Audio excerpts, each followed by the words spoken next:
Dhaka station থেকে সর্বমোট 44টি আন্তনগর train বিভিন্ন গন্তব্যে ছেড়ে যাবে।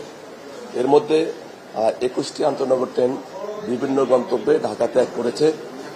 এর মধ্যে একটি ট্রেন নীলসাগর এক্সপ্রেস 45 মিনিট বিলম্বে ঢাকা স্টেশন ছেড়ে যায়। এই ট্রেনটি ঢাকা স্টেশনে বিলম্বে প্রবেশ করার কারণে ছেড়ে যেতেও 45 মিনিট বিলম্ব হয়েছে।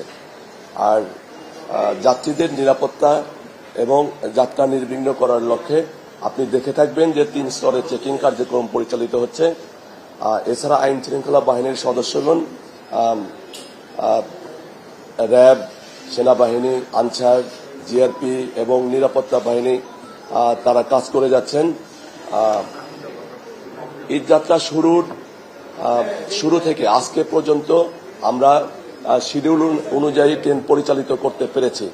আমি আশা করব যে ঈদের শেষ দিন পর্যন্ত আমরা যাত্রীদেরকে তাদের যাত্রা নির্বিঘ্ন এবং স্বাচ্ছন্দ্যময় এবং সময়ানুবর্তিতার সাথে তাদের গন্তব্যে পৌঁছাতে পারব। এই বিষয়ে আমাদের প্রচেষ্টা অব্যাহত আছে। মেট্রোপলিটন স্পেশাল ম্যাজিস্ট্রেট কর্তৃক একটি অভিযান হয়। এই অভিযানে 19 জনকে বিভিন্ন মেয়াদে আইনের আওতায় এনে শাস্তি প্রদান করা হয়েছে।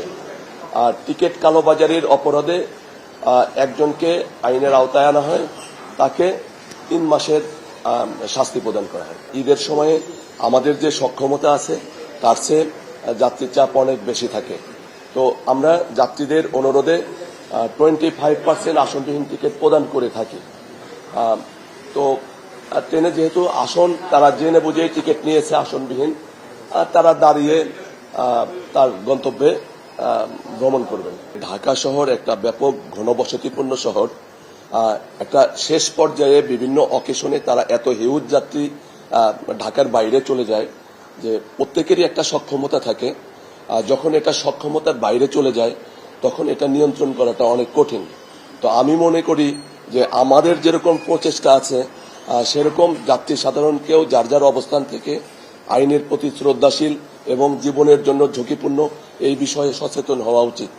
তো সবাই মিলে যদি আমরা সচেতন হই তাহলে এটা প্রতিরোধ করা সম্ভব, না হলে এটা 100% নিবৃত্ত করা সম্ভব হবে বলে আমি মনে করি না। আমরা এই বিষয়টা নিয়ে কালকে বিভিন্ন ট্রেনে আমাদের রেলওয়ের মহাপরিচালক মহোদয় এবং অন্যান্য ঊর্ধ্বতন কর্তৃপক্ষ আমরা প্রত্যেকটা ট্রেন ছেড়ে যাওয়ার সময় যাত্রীদের রিভিউ নিয়েছি।